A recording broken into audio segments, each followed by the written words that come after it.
بسم اللہ الرحمن الرحیم الحمد للہ نحمده ونستعینه ونستغفره ونؤمن به ونتوکل علیہ ونعوذ باللہ من شرور انفسنا ومن سیئات اعمالنا من يهده الله فلا مضل له ومن يضلله فلن تجد له وليا مرشدا أما بعد فقال الله تبارك وتعالى أعوذ بالله من الشيطان الرجيم بسم الله الرحمن الرحيم انما مثل الحیات الدنیا کماء انزلناه من السماء فاختلط به نبات الارض مما يأكل الناس والانعام حتى اذا اخذت الارض زخرفها وزينت وظن اهلها انهم قادرون عليها أتاها أمرنا ليلا أو نهارا فجعلناها حصيدا كأن لم تغن بالأمس كذلك نفصل الآيات لقوم يتفكرون والله يدعو إلى دار السلام ويهدي من يشاء إلى صراط مستقيم وعن أبي بكرة رضي الله تعالى عنه قال إن رجلا سأل رسول الله صلى الله عليه وسلم فقال يا رسول الله أي الناس خير قال من طال عمره وحسن عمله ثم قال فأي الناس شر قال من طال عمره وساء عمله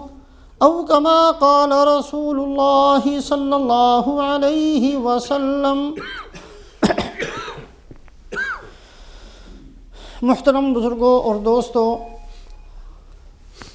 بحیثیت ایک ادنا اور ایک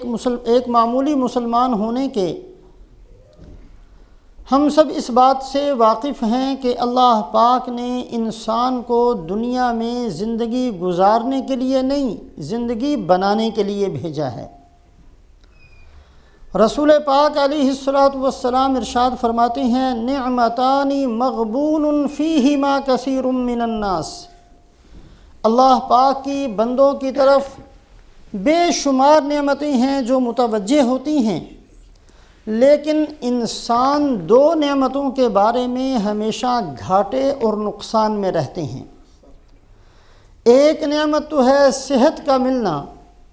اور دوسری نعمت ہے زندگی اور وقت کا ملنا۔ انسان صحت کی قدر نہیں کرتا، ضائع ہو جاتی ہے، وقت کی قدر نہیں کرتا، وقت ہاتھ سے نکل جاتا ہے۔ تو اللہ رب العزت نے انسانوں کو اس لیے نہیں بھیجا کہ صرف اپنا وقت گزار کر واپس اللہ کے پاس پہنچ جائیں، بلکہ اللہ پاک نے دنیا میں اس لیے پیدا کیا ہے کہ انسان اپنی زندگی بنا کر، سنوار کر، اچھے طریقے سے گزار کر پھر اللہ کے پاس پہنچیں۔ جتنی آسمانی کتابیں ہیں اور جتنے انبیاء علیہم الصلوات والتسلیمات دنیا میں تشریف لائے، سب کا سب صرف اس لیے تھا کہ انسانوں کو وہ اصول بتائے جائیں، زندگی گزارنے کے وہ طریقے بتلائے جائیں جس سے ایک انسان کی زندگی بنتی ہے، سنورتی ہے، اچھی ہوتی ہے۔ ایک انسان دنیا میں زندگی گزارتا ہے اور بدقسمتی سے اس کی زندگی بگڑتی ہے، خراب ہوتی ہے، تو یہ بات ذہن میں رکھنے کی ضرورت ہے کہ دو چیزوں میں سے ایک چیز زندگی کے بگڑنے کا سبب بنا کرتی ہے۔ کبھی تو انسان کی زندگی بگڑتی ہے کہ اس نے کچھ محنت ہی نہیں کی، اپنے وقت کو ضائع کر دیا۔ رسول پاک علیہ الصلاۃ والسلام نے پناہ مانگی، اللہم انی اعوذ بک من الکسل، اے اللہ میں تیری پناہ مانگتا ہوں سستی سے۔ ایک آدمی اس کی زندگی کا بہترین سرمایہ اس کے ہاتھ سے نکل جاتا ہے، اس کو ہوش ہی نہیں آتی، اس کو سمجھ ہی نہیں ملتی اس بات کی کہ میں نے ایک بہت بڑی نعمت کو ضائع کر دیا۔ نعمت کا ضائع ہونا، وقت کا گزر جانا ہی انسان کی زندگی کا بگاڑ ہے۔ جس طریقے سے اگر کوئی بندہ علم حاصل کرنا چاہے تو محنت کرنی پڑے گی، اور اگر اس محنت کو چھوڑ دے تو جہالت خود بخود انسان کے اندر آ جائے گی۔ علم کی محنت کو چھوڑنے کا نام ہی بگاڑ ہے، جہالت ہے۔ جیسے کسی زمین سے پھل اور فصلیں لینی ہوں تو زبردست قسم کی محنت کرنی پڑے گی، اور اگر اس زمین پر محنت کو چھوڑ دیا جائے گا تو اس کا مطلب یہ ہے کہ جھاڑ اور اس کے اندر کانٹے اور زمین کا بنجر ہونا خود بخود زمین کے اندر آ جائے گا۔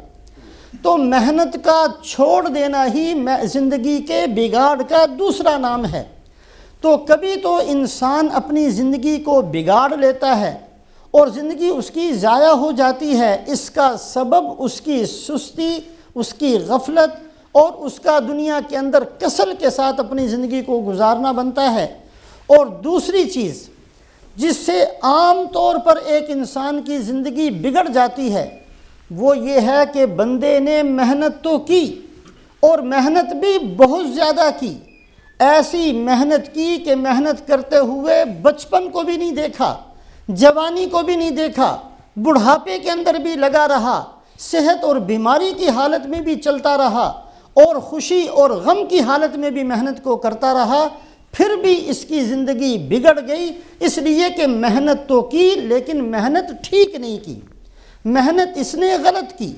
تو کبھی تو زندگی بگڑے گی محنت کے نہ کرنے کی وجہ سے، اور کبھی انسان کی زندگی بگڑتی ہے محنت کی لیکن محنت غلط کی، جس کی وجہ سے انسان کی زندگی اللہ کی نگاہ میں بگڑ گئی، خراب ہو گئی۔ محنت غلط کرنا، اس میں ایک تو وہ طبقہ ہے جس کو ہم کافر کہتے ہیں، انہوں نے حالت کفر کے اندر زندگی گزاری اور دنیا کی ساری محنتوں کا رخ صرف اپنی خواہشات کو پورا کرنا بنایا۔ ایسے لوگوں کے بارے میں کوئی بحث مقصود نہیں ہے، یہ واضح قسم کا مسئلہ ہے کہ یہ وہ لوگ ہیں جن کے سامنے صرف دنیا کی زندگی ہوتی تھی، محنت بہت کی، لیکن اپنے کفر کی وجہ سے، اپنی اغراض کی وجہ سے، اپنی خواہشات کی وجہ سے انہوں نے اپنی زندگی کا ستیہ ناش کر لیا۔ آج کی اس مجلس میں بحث ان لوگوں کے بارے میں ہے جنہوں نے محنت کی قرآن کا نام لے کر، محنت کی اللہ رسول کا نام لے کر، محنت کی مسجد کے اندر بیٹھ کر، اور محنت کی اپنے آپ کو دیندار سمجھ کر، لیکن ان کی محنت غلط تھی، جس کی وجہ سے محنت کے باوجود ان کی زندگی ضائع ہو گئی، برباد ہو گئی، بگڑ گئی۔ قرآن پاک کے اندر ایک جگہ ارشاد فرمایا، هل ننبئكم بالاخسرین اعمالا الذین ضل سعیهم فی الحیاۃ الدنیا وهم یحسبون انہم یحسنون صنعا۔ اے محمد صلی اللہ علیہ وسلم، ہم آپ کو بتاتے ہیں کہ دنیا کے اندر سب سے زیادہ گھاٹے والے اور سب سے زیادہ نقصان والے کون لوگ ہیں؟ یہ وہ لوگ ہیں جن کی ساری دنیا کی محنت ضائع ہو گئی، اور یہ اپنے گمان میں سمجھتے تھے کہ ہم بڑے اچھے کام کر رہے ہیں اور ہم اپنی نیکیوں کی وجہ سے سیدھے جنت کے اندر چلے جائیں گے، لیکن چونکہ ان کی محنت غلط تھی، ان کی محنت کا رخ غلط تھا، ان کی محنت کی نیت غلط تھی، جس کی وجہ سے ان کے سارے اعمال برباد ہو گئے۔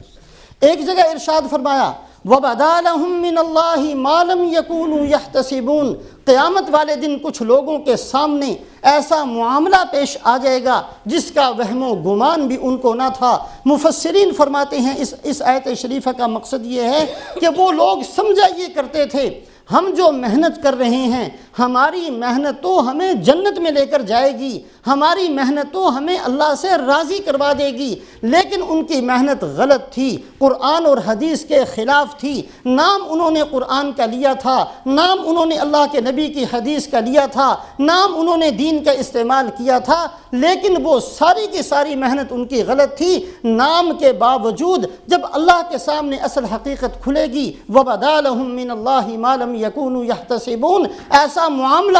ان کے سامنے پیش آئے گا جس کا وہم و گمان بھی نہیں تھا۔ حضرت علی رضی اللہ تعالیٰ عنہ کی ایک روایت ہے، فرمایا وَاللَّهِ لَإِنْ أَخِرَّ مِنَ السَّمَاءِ خَيْرٌ مِّنْ أَنْ أَقُولَ عَلَى رَسُولِ اللَّهِ صلی اللہ علیہ وسلم مَا لَمْ يَقُلْ۔ ایک حدیث بیان فرماتے ہیں اور حدیث سے پہلے یہ الفاظ فرماتے ہیں تاکہ سننے والے کو پتہ چل جائے کہ یہ حدیث پاک اللہ کے نبی نے کتنے اہتمام سے بیان کی تھی۔ حضرت علی رضی اللہ تعالیٰ نے فرمایا کہ اللہ کی قسم، مجھے آسمانوں تک لے جا کر اوپر سے گرا دیا جائے، یہ بات میں زیادہ ہلکی اور آسان سمجھتا ہوں اس بات سے کہ ایسی بات رسول پاک علیہ السلام کی طرف منسوب کروں جو آپ نے نہ کہی ہو۔ آپ نے نہیں کہی، میں آپ کا نام لے کر ایسی بات لوگوں کو سناؤں، اس سے زیادہ اچھا ہے کہ مجھے آسمان تک لے جا کر مجھے گرا دیا جائے۔ مطلب یہ ہے کہ جو میں بات سنانے لگا ہوں حقیقتاً اللہ کے نبی کی بات ہے جو تمہارے سامنے بیان کرنا چاہتا ہوں۔ اور اس کے بعد حضرت علی رضی اللہ تعالیٰ عنہ نے فرمایا، میں نے رسول پاک علیہ السلام سے سنا تھا، یکون فی آخر الزمان اقوام حداث الاسنان صفحاء الاحلام یقرؤون القرآن لا یجاوز حناجرہم، کہ آخر زمانے کے اندر ایسے لوگ آئیں گے جن کی عمریں بہت تھوڑی ہوں گی، جن کی عقل بالکل کام نہیں کر رہی ہوگی، قرآن بھی پڑھ کر سنائیں گے لیکن وہ قرآن ان کے حلق سے نیچے نہیں اترے گا۔ یمرقون من الدین کما یمرق السہم من الرمی، ایسے دین سے نکل جائیں گے جیسے تیر کمان سے نکل جاتا ہے، اور تیر کمان سے نکل جائے تو اس کا کمان کے ساتھ کوئی تعلق باقی نہیں بچتا۔ ایسے دین سے نکلنے والے اور دین کو چھوڑنے والے ہوں گے، اور اتنا نکل جائیں گے کہ دین کے ساتھ کوئی لگاؤ بھی ان کا باقی نہیں بچے گا، حالانکہ وہ قرآن پڑھنے والے تھے۔ تو میرے محترم بزرگوں اور دوستوں، بعض دفعہ انسان کی زندگی بگڑتی ہے، انسان کی زندگی برباد اور ضائع ہوتی ہے اس وجہ سے کہ اس نے کوئی محنت نہیں کی، اس نے ساری زندگی غفلت کے اندر گزار دی۔ اور بعض دفعہ انسان کی زندگی بگڑتی ہے کہ محنت تو کی تھی لیکن محنت اپنی عقل سے کی تھی، قرآن کا نام تو لیا تھا لیکن نبی کے طریقے سے قرآن کو نہیں سمجھا تھا، اپنی عقل سے قرآن کو سمجھا تھا، اپنی عقل سے حدیث کو سمجھنے کی کوشش کی تھی، اور اس طریقے سے زندگی گزاری کہ اس کی ساری زندگی کا ستیہ ناش ہو گیا۔ حضرت علی رضی اللہ تعالیٰ عنہ کے زمانے کے اندر ہی ایک بہت بڑا فتنہ پیدا ہوا جن کا نام خوارج تھا۔ خوارج کہتے ہی خارجی لوگ، یعنی وہ لوگ جو دین سے نکلنے والے تھے۔ یہ لوگ اس زمانے کے اندر آئے، رسول پاک علیہ السلام نے خبر دی تھی ایسے لوگ آئیں گے کہ جب تم ان کی نمازوں کو دیکھو گے تو تمہیں اپنی نمازیں کم معلوم ہوں گی، جب ان کے روزوں کو دیکھو گے تو تمہیں اپنے روزے تھوڑے لگیں گے، جب ان کی عبادت کو دیکھو گے تمہیں اپنی عبادت کم محسوس ہوگی۔ یعنی اتنے روزے رکھنے والے اور اتنی نمازیں پڑھنے والے اور اتنی عبادت کرنے والے بظاہر ہوں گے، لیکن یاد رکھنا کہ دین کے ساتھ ان کا کوئی تعلق نہیں ہوگا۔ یہ خارجی لوگ پیدا ہوئے، انہوں نے کیا کیا؟ سب سے پہلے انہوں نے یہ کیا کہ علل اعلان مجمعوں کے اندر کھڑے ہو کر صحابہ اکرام رضوان اللہ علیہم اجمعین کی جماعت سے بیزاری کا اعلان کرتے، کھڑے ہو کر یہ کہتے کہ صحابہ کے ساتھ ہمارا کوئی تعلق نہیں۔ اب جس بندے کا صحابہ کے ساتھ تعلق نہ ہو اس کا دین کے ساتھ کیا تعلق ہوگا؟ کھلم کھلا یہ اعلان کرتے۔ دوسرا کام یہ کرتے، حضرت علی رضی اللہ تعالیٰ عنہ اور حضرت معاویہ رضی اللہ تعالیٰ عنہ کا جو مسئلہ تھا، اور اس مسئلے کے اندر ایک صورتحال یہ پیش آئی تھی کہ حضرت عمر ابن العاص رضی اللہ تعالیٰ عنہ اور حضرت ابو موسیٰ اشعری رضی اللہ تعالیٰ عنہ کو ان دونوں حضرات نے فیصلہ کرنے کے لیے حکم مقرر کیا تھا کہ جو یہ فیصلہ کر دیں گے ہمیں قبول ہے۔ اس بات پر ان خوارج نے ان الحکم الا للہ کا نعرہ لگایا اور یہ کہنا شروع کیا کہ ان لوگوں نے چونکہ فیصل بندوں کو بنایا ہے، اللہ کو فیصل نہیں بنوایا۔ لہٰذا ان خوارج نے پہلے تو صحابہ کی برات کا اعلان کیا، اور دوسرا انہوں نے یہ کہنا شروع کیا کہ نعوذ باللہ حضرت علی رضی اللہ تعالیٰ عنہ بھی کافر اور حضرت معاویہ رضی اللہ تعالیٰ عنہ بھی کافر۔ دونوں کی تکفیر کی، اس اللہ کے نبی کے داماد کی تکفیر کی جس کے بارے میں اللہ کے نبی فرما کر گئے تھے انا مدینۃ العلم وعلی بابھا، میں علم کا دروازہ اور شہر ہوں، اور حضرت علی رضی اللہ تعالیٰ عنہ اس کا دروازہ ہیں، اور جن کے جنتی ہونے کی خوشخبری رسول پاک علیہ السلام سنا کر گئے تھے، جن کو اپنی بیٹی دی تھی، اپنا داماد بنایا تھا، یہ بدبخت لوگ ان کی تکفیر کرتے، ان کو کافر کہتے۔ قرآن بھی پڑھتے تھے، حدیث بھی پڑھتے تھے، عبادت بھی کرتے تھے، روزے بھی رکھتے تھے، سجدے بھی کرتے تھے، لیکن غلط محنت کی وجہ سے ان کی زندگیاں ضائع ہو گئیں، برباد ہو گئیں۔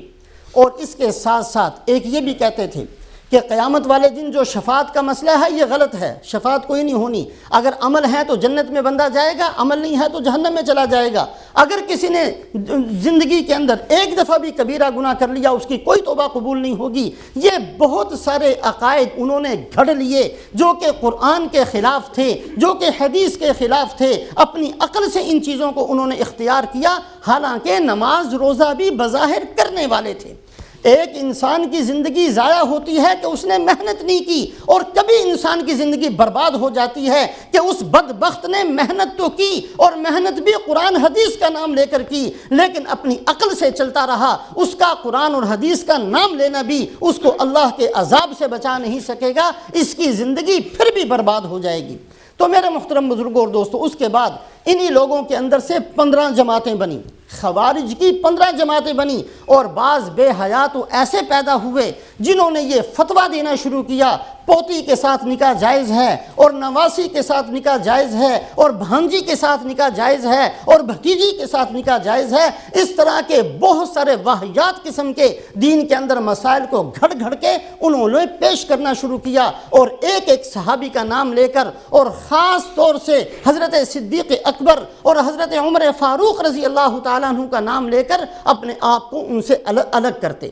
یہ ان لوگوں کی نحوست تھی، ان کی بدبختی تھی کہ قرآن کا نام بھی لیا لیکن پھر بھی انہوں نے کفر کو اختیار کیا۔ تو کبھی کبھی انسان غلط محنت کو اختیار کرنے کی وجہ سے اپنی زندگی کا ستیہ ناش کر لیا کرتا ہے۔ انہی میں سے ایک بدبخت پیدا ہوا، ابن ملجم اس کا نام تھا، جس نے حضرت علی رضی اللہ تعالیٰ عنہ کو شہید کیا، انہی میں سے تھا۔ اور جب اس نے شہید کیا تو تلاوت کرتے ہوئے شہید کیا، قرآن پڑھتے ہوئے شہید کیا، اور اس کے کسی معتقد نے اس کی شان کے اندر قصیدہ لکھا، یا ضربۃ من تقی ما اراد بها الا لیبلغ منزل عرش رضوانا انی لاذکرہ یوما فاحسبہ اوفى البریۃ عند اللہ میزانا، کہ جو اس بدبخت نے حضرت علی رضی اللہ تعالیٰ عنہ کو شہید کیا، یہ بڑا متقی تھا، بڑا پرہیزگار تھا، قیامت کا دن ہوگا، میزان قائم ہوگی، میرا پکا یقین یہ ہے کہ اس کا نامہ اعمال سب سے زیادہ وزنی ہوگا۔ یہ اپنی عقل سے بیچارے خوش فہمیوں کے اندر رہتے تھے، حالانکہ دین کے ساتھ ان کا کوئی تعلق نہیں تھا۔ تو میرے محترم بزرگوں اور دوستوں، کبھی انسان کی زندگی بگڑ جاتی ہے اور ضائع ہو جایا کرتی ہے، اور انسان کی زندگی برباد ہو جایا کرتی ہے اس بنیاد پر کہ اس نے محنت کو چھوڑ دیا، اس نے محنت ہی نہیں کی۔ اور کبھی انسان کی زندگی بگڑتی ہے اس بنیاد پر کہ اس نے محنت تو کی لیکن غلط محنت کو اختیار کیا، محنت تو رات دن کی لیکن اس کی رات دن کی محنت غلط تھی، قرآن اور حدیث کے خلاف تھی، جس کی وجہ سے اللہ پاک کے ہاں اس کی کوئی محنت قابل قبول نہ ہوئی۔ اس کے بعد حجاج کا زمانہ آتا ہے۔ اس امت کا سب سے بڑا ظالم حجاج ابن یوسف کو کہا گیا۔ حجاج ابن یوسف جس نے ہزاروں صلحاء کو، تابعین کو اور بعض صحابہ تک کو اس نے قتل کروایا، اس امت کا سب سے بڑا ظالم ہے۔ قتل کرواتا تھا تو قرآن کی آیت پڑھ کر کرواتا تھا، وَإِن طَائِفَتَانِ مِنَ الْمُؤْمِنِينَ اقْتَتَلُوا فَأَصْلِحُوا بَيْنَهُمَا فَإِن بَغَتْ إِحْدَاهُمَا عَلَى الْأُخْرَى فَقَاتِلُوا الَّتِي تَبْغِي حَتَّى تَفِيءَ إِلَىٰ أَمْرِ اللَّهِ۔ حالانکہ آیت شریفہ کا مقصد یہ تھا کہ اسلامی حکومت دنیا کے اندر قائم ہو، ایک خلیفہ عادل ہے، انصاف کے ساتھ حکومت کرنے والا، اللہ کا خلیفہ دنیا کے اندر ہے، قرآن اور حدیث کے حساب سے دنیا کے اوپر اللہ کے نظام کو لاگو کرتا اور چلاتا ہے، اور ایک آدمی اس کی مخالفت کر لے اور بغاوت کو شروع کر دے تو اللہ کا قرآن حکم دیتا ہے کہ اس کی گردن کاٹ دینی چاہیے۔ ایک بنا بنایا مسلمانوں کا معاشرہ خراب کرنے کی یہ بدبخت کوشش کرتا ہے، اس آیت کو پڑھ کر اس نے صلحاء کا قتل کرنا شروع کیا۔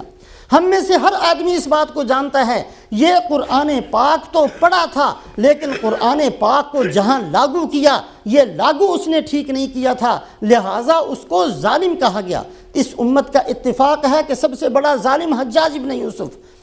یہ ایک بہت لمبی فہرست ہے،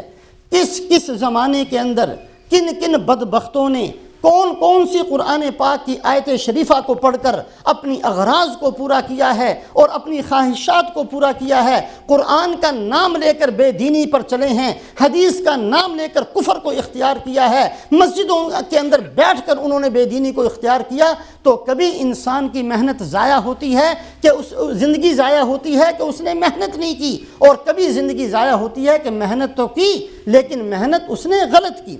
گزشتہ صدی کا ایک فتنہ ہے بہت بڑا، وَطَعَامُ الَّذِينَ أُوتُوا الْكِتَابَ حِلٌّ لَّكُمْ وَطَعَامُكُمْ حِلٌّ لَّهُمْ۔ اللہ پاک نے سورہ مائدہ کے اندر حرام چیزوں کی فہرست گنوائی۔ حرمت علیکم المیتہ، مردار تمہارے لیے حرام ہے، خون تمہارے لیے حرام ہے، خنزیر تمہارے لیے حرام ہے۔ ایک فہرست اللہ پاک گنواتے ہیں، یہ چیزیں ان کے قریب نہ جانا، یہ ساری کی ساری چیزیں تمہارے لیے حرام کی گئیں۔ اور آخر کے اندر اللہ نے فرمایا وَطَعَامُ الَّذِينَ أُوتُوا الْكِتَابَ حِلٌّ لَّكُمْ وَطَعَامُكُمْ حِلٌّ لَّهُمْ۔ اہل کتاب کا کھانا تمہارے لیے حلال ہے اور تمہارا کھانا ان کے لیے حلال ہے۔ اللہ پاک ایک استثنائی صورت بتانا چاہتے ہیں۔ شرط یہ ہے، اہل کتاب جنہوں نے طعام سے مراد ذبح کیا ہوا، اہل کتاب نے ایک جانور کو ذبح کیا، اہل کتاب صرف یہود ہیں اور عیسائی ہیں۔ اہل کتاب نے ذبح کیا ہو، اہل کتاب کا مطلب یہ ہے کہ جب انہوں نے ذبح کیا تھا تو اپنی تورات یا اپنے انجیل کے حساب سے ذبح کیا۔ یہ بات ذہن میں رکھنا ضروری ہے کہ بعض مسائل ایسے ہیں کہ ساری کی ساری امتوں پر یکساں رہے، کوئی تبدیلی اس میں نہیں آئی۔ جیسے 5 ارکان ہیں، نماز، روزہ، زکوٰۃ، حج، کلمہ شہادت، یہ ہر امت کے لیے ضروری تھے۔ جیسے عقائد 7 ہیں، اللہ پر ایمان لانا، قیامت پر ایمان لانا، نبی پر ایمان لانا، کتابوں پر ایمان لانا، تقدیر پر ایمان لانا، مرنے کے بعد دوبارہ اٹھنا ہے اس بات پر ایمان لانا، یہ جو عقائد ہیں یہ ساری کی ساری امتوں کے لیے ایک جیسے تھے، کوئی تبدیلی اور کمی زیادتی کسی امت پر نہیں ہوئی۔ اسی طریقے سے نکاح کے مسائل ساری امتوں کے لیے ایک جیسے تھے، اسی طریقے سے ذبح کے مسائل بھی ساری امتوں کے لیے ایک جیسے تھے۔ جیسے مسلمان کے لیے حکم ہے ذبح کرے تو اللہ کا نام لے کر ذبح کرے، اگر مسلمان بھی اللہ کے علاوہ کسی بت کا نام لے کر یا کسی پیر فقیر کا نام لے کر ذبح کرے گا تو وہ کھانا بھی حرام ہو جائے گا۔ اسی طریقے سے اہل کتاب کا کہنا، اس سے مراد یہ تھی کہ اہل کتاب انہوں نے اللہ کا نام لے کر ذبح کیا ہو، اس لیے کہ یہی حکم تورات کے اندر ہے اور یہی حکم انجیل کے اندر ہے۔ اور دوسری شرط یہ ہے کہ اس علاقے کے اندر مسلمان کا ذبح کیا ہوا ملتا نہ ہو، مسلمان کا ذبح کیا ہوا ملتا نہ ہو، اور اہل کتاب کا ذبح جو اہل کتاب نے اپنی کتاب کے حساب سے کیا ہو، وہ اگر کوئی ایسی صورت بن جائے تو کھا سکتے ہو۔ آج کے دور کے اندر عیسائیوں سے پوچھ کر دیکھا جائے، یہود سے پوچھ کر دیکھا جائے کہ تم کیسے ذبح کرتے ہو، ان میں سے کوئی بھی اللہ کا نام لے کر ذبح نہیں کرتا۔ آج کا ان کا ذبح کیا ہوا بالکل اسی طریقے سے حرام ہے جیسے خنزیر کا کھانا حرام ہے، لیکن ماڈرن لوگ قرآن کی آیت پڑھ کر حرام کھاتے اور کھلاتے رہے۔ وَطَعَامُ الَّذِينَ أُوتُوا الْكِتَابَ حِلٌّ لَّكُمْ وَطَعَامُكُمْ حِلٌّ لَّهُمْ۔ میرے محترم بزرگوں اور دوستو، اس امت کے اندر ایسے بدبختوں کی کمی کبھی نہیں ہوئی جنہوں نے قرآن پڑھ کر امت کو گمراہ کیا ہے، قرآن پڑھ کر غلط محنت کی ہے، حدیث کا نام لے کر گمراہی کے راستے پر چلے ہیں۔ ایسے لوگوں کی زندگی بھی برباد ہوئی جنہوں نے محنت کو چھوڑ دیا، اور ایسے بدبختوں کی زندگی بھی برباد ہوئی جنہوں نے محنت تو کی لیکن غلط محنت کی۔ وَطَعَامُ الَّذِينَ أُوتُوا الْكِتَابَ، یہ آج کل کا ماڈرن فتنہ ہے، اس کے اندر کتنے لوگ مبتلا ہوئے، اس کی فہرست بڑی لمبی چوڑی ہے۔ اس کے بعد آج کل کا مراسیوں کا دور، اداکاری کا دور، ایک بے حیا کھڑا ہوتا ہے اور ایک لمبی چوڑی فلم بناتا ہے، اور اس فلم کے اندر ہر قسم کی بدماشی، ہر قسم کی بے حیائی کی تعلیم ہوتی ہے، سارا فحش مواد اس کے اندر ہوتا ہے، اور جب بے حیا اس فلم کو شروع کرتے ہیں تو لا تقنطوا من رحمت اللہ سب سے پہلے دکھاتے ہیں۔ اگر کوئی ان کو پوچھے کہ یہ کون سا قرآن کا مصداق یہاں بنانا تھا تم نے، لا تقنطوا من رحمت اللہ، اے ایمان والو اللہ کی رحمت سے نا امید نہ ہونا، یہ آیت شریفہ پڑھا کر اس کے بعد ساری بے حیائی کی تعلیم دی جاتی ہے، ساری بے حیائی امت کو سکھائی جاتی ہے۔ کیا قرآن پاک اس لیے آیا تھا کہ ہر گناہ سے پہلے قرآن کی آیت کو پڑھا جائے؟ اس بات کو سامنے رکھنے کی ضرورت ہے کہ قرآن پاک کی کسی بھی آیت شریفہ کو سمجھنا ہو، سیاق و سباق کو سمجھنا ضروری ہے۔ اس آیت شریفہ سے پہلے آیت کون سی ہے اس کو جاننا ضروری، اور اس کے بعد بھی آیت کون سی ہے اس کو جاننا ضروری۔ اس کے بغیر کسی آیت شریفہ کا معنی اور مفہوم سمجھ میں نہیں آ سکتا۔ اس آیت شریفہ سے پہلے کیا ہے؟ فَأَصَابَهُمْ سَيِّئَاتُ مَا كَسَبُوا وَالَّذِينَ ظَلَمُوا مِنْ هَؤُلَاءِ سَيُصِيبُهُمْ سَيِّئَاتُ مَا كَسَبُوا وَمَا هُمْ بِمُعْجِزِينَ۔ اللہ اپنا ایک قانون اور اصول بناتے ہیں، جنہوں نے ظلم کیا ہے، جنہوں نے گناہ کی زندگی گزاری ہے، قیامت کے دن ضرور بھی ضرور ان کو ان کے کیے ہوئے کی سزا ملے گی۔ وَمَا هُمْ بِمُعْجِزِينَ، اللہ کو عاجز نہیں کر سکتے، اللہ کا ہاتھ پکڑ کر کھڑے ہو جائیں، اے اللہ آپ ہمیں سزا نہیں دے سکتے، اللہ کے سامنے اثر رسوخ کو استعمال کر لیں، کسی اور کو لا کر کھڑا کر دیں۔ وما ہم بمعجزین، اللہ کو عاجز نہیں کر سکتے، یہ اصول پہلے بتایا۔ پھر کوئی بندہ اللہ کی رحمت سے نا امیدی ہو کر نہ بیٹھ جائے، آگے فرمایا کہ ہاں اگر ظلم کر چکے ہو، گناہ ہو چکا ہے، ابھی موقع ہے جب تک تمہاری جان کے اندر جان باقی ہے، زندگی باقی ہے، سانس باقی ہے۔ قل یا عبادی الذین اسرفوا علی انفسہم لا تقنطوا من رحمت اللہ، اللہ کی رحمت سے نا امید نہ ہونا آج موقع ہے، توبہ استغفار کر سکتے ہو، یہ پہلے بتایا۔ اور پھر یہاں بات ختم نہیں کی، اگلی آیات شریفہ کو پڑھیں۔ وَأَنِيبُوا إِلَىٰ رَبِّكُمْ وَأَسْلِمُوا لَهُ مِنْ قَبْلِ أَنْ يَأْتِيَكُمُ الْعَذَابُ ثُمَّ لَا تُنصَرُونَ۔ اگر تم یہ چاہتے ہو کہ اللہ کی رحمت سے نا امیدی تمہیں نہ ملے، توبہ کرو، اور یہ نہیں کہ صرف زبان سے توبہ کر لینا، نہیں، أَنِيبُوا إِلَىٰ رَبِّكُمْ، توبہ کا مطلب یہ ہے کہ تمہارا رجوع اللہ کی طرف ہو، تم اللہ کے دین کو قبول کر چکے ہو، دیکھو عذاب کے آنے سے پہلے توبہ کر لو، پھر تمہاری مدد نہیں ہوگی۔ ان تقول نفس یا حسرتا علی ما فرطت فی جنب اللہ وان کنت لمن الساخرین، 4-5 آیتیں اللہ نے بتائیں کہ دیکھو پھر یہ نہ کہنا کہ اللہ مجھ سے غلطی ہو گئی، پھر یہ نہ کہنا کہ اللہ آپ نے مجھے ہدایت نہیں دی، پھر یہ نہ کہنا کہ اللہ دوبارہ مجھے دنیا کے اندر بھیج دے۔ سیاق و سباق یہ ہے کہ اگر کسی سے غلطی سے گناہ ہو جائے تو اللہ نے توبہ کا دروازہ کھولا ہوا ہے۔ وہ انتہائی بدبخت لوگ ہیں جو اس قرآن شریف کی آیت شریفہ کو پڑھ کر یہ ثابت کرنا چاہتے ہوں کہ گناہ کرنے سے پہلے اس آیت کو پڑھ لیا کرو اور اس کے بعد گناہ کر لیا کرو۔ فقہا لکھتے ہیں کہ اگر کسی بدبخت نے گناہ سے پہلے اس آیت کو پڑھا تو یہ کفر ہو گیا، اس لیے کہ قرآن اس لیے نہیں اترا تھا کہ گناہ کرنے سے پہلے قرآن پڑھو اور پھر گناہ کے اندر لگ جاؤ۔ تو بے حیاؤں نے قرآن کو استعمال کیا ہے فحش تعلیم کے اندر، بے حیائی کی تعلیم کے اندر، فلموں سے پہلے لا تقنطوا من رحمت اللہ کہتے ہیں۔ ایسے بدبختوں کی کوئی کمی نہیں جنہوں نے قرآن کا نام لے کر لوگوں کو گمراہ کیا ہے، جنہوں نے حدیث کا نام لے کر غلط راستوں پر چلے اور چلائے ہیں۔ اسی طریقے سے آج کے دور کے اندر اس بات کو سمجھنا کوئی مشکل نہیں، کسی بھی عدالت کے اندر چلے جائیں، عدالت کے دروازے پر ایک تکڑی بنائی ہوگی، ترازو بنائی ہوتی ہے، نیچے لکھا ہو اوفوا الکیل والمیزان بالقسط، انصاف کرو، انصاف کرو، پورا پورا تول کے دیا کرو۔ حالانکہ ہم میں سے ہر آدمی جانتا ہے یہ قرآن پاک کی آیت پر اس عدالت میں بالکل عمل نہیں ہوتا۔ دنیا کی کون سی عدالت ہے جس میں انصاف آج ہوتا ہو؟ دنیا کی کون سی عدالت ہے جہاں رشوت نہ چلتی ہو؟ دنیا کی کون سی عدالت ہے جہاں ظالم کا ساتھ نہ دیا جاتا ہو، جہاں گواہوں کو خریدا نہ جاتا ہو، جہاں انصاف کی سیل نہ لگائی جاتی ہو؟ سب کچھ ہوتا ہے۔ یہ قرآن پاک کو اس جگہ پر لکھنا یہ قرآن کی بے ادبی نہیں تو اور کیا ہے؟ اسی طریقے سے جہاں بھی کل چلے جائیں، اپنے ملکوں میں چلے جائیں، چھوٹی چھوٹی بستیاں ہوں گی، وہاں انگلش میڈیم سکول بناتے ہیں، چھوٹے چھوٹے بچوں کو نکر پہنا کر اور چھوٹی چھوٹی بچیوں کو سکرٹ پہنا کر بچپن سے عیسائی بنانے کی کوشش کی جاتی ہے، بچپن سے ہی ان کو ایسی چیزیں سکھائی جاتی ہیں، اور دروازے پر لکھا ہوتا ہے اطلبوا العلم من المہد الی اللحد، پیدائش سے لے کر مرنے تک علم کو حاصل کرو۔ حالانکہ یہ علم نہیں ہے جو تم سکھا رہے ہو، علم زبان سیکھنا کوئی منع نہیں، انگلش سیکھنا کوئی منع نہیں ہے، لیکن یہ لوگ 50 سال کی ان کی زندگی ہو جاتی ہیں، حرام حلال سے ناواقف ہوتے ہیں، یہ لوگ اللہ کے کسی حکم کو جانتے نہیں ہیں، نماز روزے کے مسائل نہیں آتے، اور انہوں نے جس سکول کے اندر تعلیم پڑھی اس کے دروازے پر اطلبوا العلم لکھا تھا، علم، حالانکہ علم سے مراد قرآن و حدیث کا علم ہے۔ میرے محترم بزرگوں اور دوستوں، لمبی فہرست ہے کہ کہاں کہاں مسلمان قرآن کو غلط استعمال کرتا ہے، کہاں کہاں مسلمان حدیث پاک کو غلط استعمال کرتا ہے۔ ساری شادی کی جاتی ہے یہود و نصارہ کے طریقے سے، ہندوؤں اور سکھوں کے طریقے سے، اور جب دلہن کو رخصت کرتے ہیں تو اوپر اس کے سر پر قرآن لے کر کھڑے ہو جاتے ہیں۔ یہ قرآن کا غلط استعمال نہیں تو اور کیا ہے؟ اس سے برکت آ جائے گی؟ برکت تو آتی اگر قرآن کے حساب سے شادی ہوتی، برکت تو آتی اگر حضرت فاطمہ رضی اللہ تعالیٰ عنہ کے طریقے سے شادی کی جاتی، رخصتی اس حساب سے ہوتی، اور سارے کے سارے اللہ کے احکامات کو پورا کیا جاتا،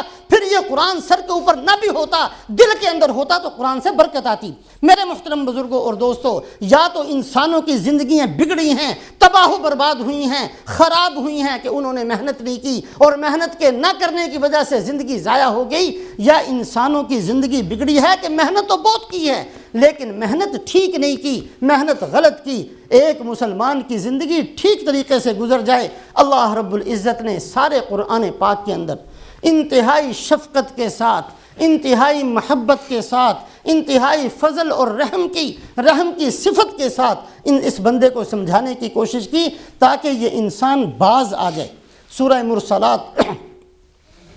29ویں سپارے کی آخری صورت ہے، 2 رکوع کی چھوٹی سی صورت، مینا کے میدان کے اندر نازل ہوتی ہے۔ اس صورت شریفہ کے اندر اللہ پاک کا سمجھانا اور اللہ پاک کی رحمت کو اگر کسی نے دیکھنا ہو، اس صورت شریفہ کے اندر دیکھا جائے۔ اس صورت شریفہ کے اندر 10 دفعہ اللہ پاک نے وَيْلٌ يَوْمَئِذٍ لِّلْمُكَذِّبِينَ کو نازل فرمایا۔ ایک آیت شریفہ ہے وَيْلٌ يَوْمَئِذٍ لِّلْمُكَذِّبِينَ، ہلاکت ہے قیامت والے دن ان لوگوں کے لیے جو جھٹلاتے رہے، جن کی سمجھ میں ہی نہیں آیا، جو ماننے پر تیار ہی نہ ہوئے، ہلاکت ہے ان کے لیے۔ اس کا مطلب یہ بھی ہے، اور دوسرا معنی اس آیت شریفہ کا ویل، یہ جہنم کے اندر ایک وادی ہے، اور حدیث پاک کے اندر آتا ہے اس کا نام ویل ہے، اور یہ وادی جہنم کی اتنی گہرائی کے اندر ہے کہ اگر جہنم کے کنارے سے کوئی بندہ یا کسی چیز کو پھینکا جائے تو 40 سال کے بعد وہ نیچے پہنچے۔ اس وادی کا نام ویل ہے، ویل یومئذ للمکذبین، ہلاکت ہے ان لوگوں کے لیے، یا جہنم کی یہ وادی ہے ان لوگوں کے لیے جو دنیاوی زندگی میں جھٹلاتے رہے۔ 10 دفعہ اس آیت شریفہ کو استعمال کیا، اور اللہ پاک کی رحمت و کرم یہ ہے، اللہ پاک کا فضل و احسان یہ ہے کہ آخر ایک انسان کس جذبے کی وجہ سے نہیں مانتا۔ انسانی طبیعتیں مختلف ہوتی ہیں، کسی کے لیے کوئی چیز رکاوٹ بنتی ہے، کسی کے لیے کوئی چیز رکاوٹ بنتی ہے۔ اگر کوئی بندہ اپنی زندگی کو بنانے پر آمادہ نہیں اور اپنی زندگی کی نعمت کو ضائع کرنے پر تلا ہوا ہے، اور اس کی وجہ یہ ہے کہ اس کو یقین نہیں ہے، اس کا یقین کمزور ہے، اس کو پوری طریقے سے یقین نہیں کہ واقعی جنت ہے بھی کہ نہیں ہے، اور آخرت ہے بھی کہ نہیں ہے، اور قبر ہے بھی کہ نہیں ہے، ان چیزوں میں شک ہے، تو اللہ پاک نے 5 قسمیں کھا کر سورت کو شروع کیا۔ اللہ پاک قسمیں کھا کر کہ یہ کوئی غلط بات نہیں ہے، یہ جو بتایا جاتا ہے یہ پکی بات ہے۔ والمرسلات عرفا فالعاصفات عصفا والناشرات نشرا فالفارقات فرقا فالملقیات ذکرا۔ ان قسموں کی تفصیل کا وقت نہیں ہے، بہت لمبی چوڑی اللہ پاک نے قسمیں کھائیں، اور اس کے بعد فرمایا کہ دیکھو میں قسم کھا کر بتاتا ہوں، پھر بھی نہیں مانتے تو ویل یومئذ للمکذبین۔ پھر دوسری وجہ یہ ہو سکتی ہے، ایک آدمی بے حس ہے، یہ بے حس ہونا یہ بہت بڑی ایک مصیبت کی چیز ہوتی ہے۔ ایک آدمی بے حس ہو جائے، اس کو اثر ہی نہ ہو، سارا قرآن پڑھ کر سنا دو اس کو کوئی پرواہ نہیں، ساری حدیث اس کو سنا دو کوئی پرواہ نہیں، اس کو جو چاہے کہہ دو، اس نے اپنی جگہ سے ہلنا نہیں، اس نے اپنی جگہ سے ٹلنا نہیں، اس کا دل اتنا سخت ہو چکا۔ اللہ کے نبی صلی اللہ علیہ وسلم پناہ مانگتے ہیں، اللہم انی اعوذ بک من بطن لا يشبع اللهم انی اعوذ بک من قلب لا یخشع ومن دعاء لا يسمع، اے اللہ میں پناہ مانگتا ہوں ایسے پیٹ سے جو کبھی بھرنے کا نام ہی نہیں لیتا، اے اللہ میں پناہ مانگتا ہوں ایسی آنکھوں سے جس میں سے کبھی آنسو نہیں نکلتے، اے اللہ میں پناہ مانگتا ہوں ایسی دعا سے جو کبھی بھی تیرے ہاں قابل قبول نہیں بنتی کہ حرام اس کے اندر ملا ہوا ہے، اے اللہ میں پناہ مانگتا ہوں ایسے دل سے جس کے اندر کبھی بھی خوف پیدا نہیں ہوتا، لکڑی کی طرح اور پتھر کی طرح سخت رہتا ہے، اگر بے حسی وجہ ہے تو اللہ پاک نے فرمایا الم نہلک الاولین ثم نتبعهم الآخرین کذالک نفعل بالمجرمین ویل یومئذ للمکذبین۔ دیکھو اپنے آپ کو نہیں، تھوڑا سا پہلے والوں کو بھی دیکھو، تم سے زیادہ طاقت والے تھے، تم سے زیادہ جسم والے تھے، تم سے زیادہ مال اور حکومتوں والے تھے، قوم عاد کو دیکھو، قوم سمود کو دیکھو، فرعون کو دیکھو، قارون کو دیکھو، الم نہلک الاولین، کیا ہم پہلوں کو ہلاک نہیں کر چکے اور اس کے بعد کتنی قوموں کو برباد نہیں کر چکے؟ کذالک نفعل بالمجرمین، یہ کوئی ہماری طاقت ختم نہیں ہو گئی، ہمارا اصول یہی ہے کہ قیامت تک ہم مجرموں کے ساتھ یہی کیا کرتے ہیں، کبھی کبھی ڈھیل اور موقع دیتے ہیں کہ تاکہ تم رجوع کر لو۔ ویل یومئذ للمکذبین، پھر فرمایا ہلاکت ہے یا جہنم کی وہ وادی ہے ان لوگوں کے لیے جو جھٹلانے والے ہیں۔ پھر بعض دفعہ تکبر ہوتا ہے، انسان اپنے آپ کو بڑا سمجھتا ہے جس کی وجہ سے دین پر چلنا اس کی وہ اپنی بےزتی سمجھتا ہے، دین پر چلنا۔ اللہ پاک نے فرمایا الم نخلقکم من ماء مہین فجعلناه في قرار مكين الى قدر معلوم فقدرنا فنعم القادرون ويل يومئذ للمكذبين۔ تکبر کس بات پہ کرتے ہو؟ ہے کیا تمہارے پلے؟ کبھی اپنے آپ کو سوچا بھی ہے تم تھے کیا؟ ایک پانی کا گندا قطرہ ہی تو تھے، گندی جگہ میں تمہاری پرورش ہوئی ہے، گندی جگہ سے تم دنیا کے اندر آئے ہو، گند کو اپنے پیٹ میں لیے ہوئے پھرتے ہو، ذرا دیکھو تو صحیح تمہاری حیثیت کیا ہے، کس بات پر اکڑتے ہو اور کس بات پر تکبر کرتے ہو۔ الم نخلقکم من ماء مہین، کیا ہم نے تمہیں ایک بے حیثیت پانی کے قطرے سے پیدا نہیں کر دیا؟ تو اللہ پاک نے یہ بتایا اور پھر فرمایا ویل یومئذ للمکذبین، اگر نہیں مانتے تو ہلاکت ہے ان لوگوں کے لیے جو جھٹلانے والے ہیں، یا جہنم کی وہ وادی ہے ان لوگوں کے لیے جو جھٹلانے والے ہیں۔ بعض دفعہ ایک انسان اس کا بے حسی بھی سبب نہیں ہوتا، عدم یقین بھی سبب نہیں ہوتا، تکبر بھی سبب نہیں ہوتا، لیکن احسان فراموشی ہے۔ اللہ پاک نے جتنے احسان کیے اس کو کبھی توفیق ہی نہیں کہ ان کو یاد کرے۔ تو اللہ پاک نے فرمایا الم نجعل الارض کفاتا احیاء وامواتا وجعلنا فیہا رواسی شامخات واسقیناکم ماء فراتا۔ ارے دیکھو تو صحیح ہم نے کتنی نعمتیں تمہارے لیے پیدا کی ہیں، ساری دنیا مل جائے تو زمین سے کوئی فصل نہیں اگا سکتی، تم زمین سے فصلوں کو نکالتے ہو کہ ہم نکالتے ہیں؟ انسان تو ضائع کرتا ہے، بیج ڈال کر اس کو مٹی میں بنا دیتا ہے، پھر اللہ پاک ہی زمین کے اندر سے ایک بیج کے کئی بنا کر انسانوں کو دیتے ہیں، اللہ پاک ہی پانی کا انتظام کرتے ہیں، اللہ پاک ہی انسانوں کو پھل اور بہت ساری نعمتیں دیتے ہیں۔ اگر کوئی بندہ احسان فراموشی کی وجہ سے اللہ پاک کی بات کو قبول نہیں کرتا تو فرمایا ویل یومئذ للمکذبین۔ ایک آدمی لاپرواہی کو اختیار کرتا ہے کہ جی دیکھی جائے گی جو کچھ ہوگا، تو اللہ نے فرمایا انطلقوا الی ظل ذی ثلاث شعب لا ظلیل ولا یغنی من اللہب انہا ترمی بشرر کالقصر کأنہ جمالۃ صفر ویل یومئذ للمکذبین۔ قیامت والے دن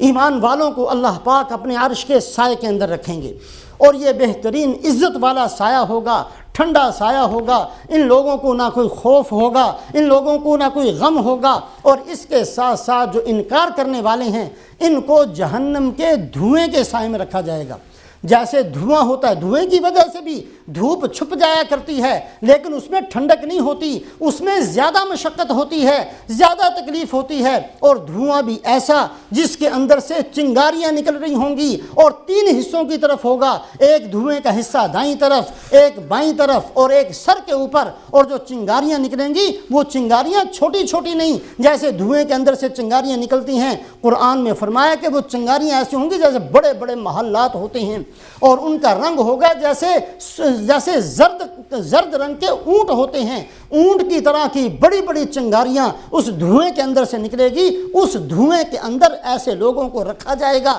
جو دنیا کے اندر اللہ کی بات کو ماننے کے لیے تیار نہیں ہے۔ بعض دفعہ انسان